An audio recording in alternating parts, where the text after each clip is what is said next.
has helped our staff to be very reflective about self-regulation with our children. And what does that mean, and how do we support them as we move forward? How do we get them to find the blankie when they're upset rather than pulling hair?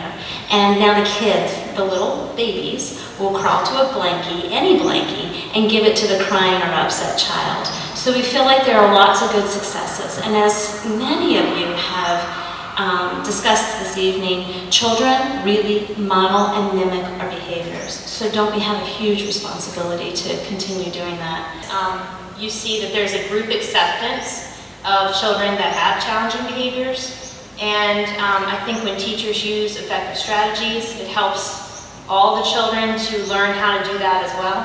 And you see that daily. You know, you see children that are struggling with something, and you see, when you start seeing the other children modeling what you're modeling as a teacher, that's your best evidence that it's a program that's working. You see a lot of empathy from all children.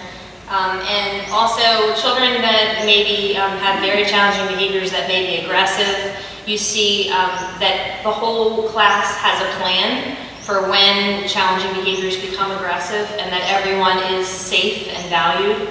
And it's very exciting to feel that everyone is on board and we are all a team working together, and everyone learns differently.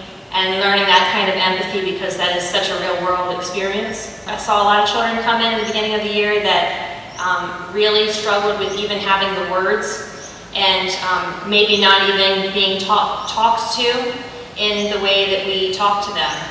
Teaching them how to use their voice. What does that mean? What does that look like? And you know, children being able to start using that, putting it into practice, and then teaching each other when it's time to use those words, and stepping in as role models for each other.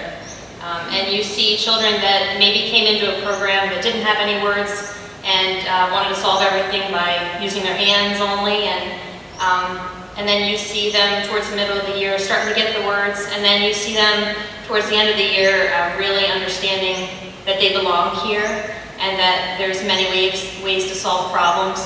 And it's been a very positive experience for me in my classroom.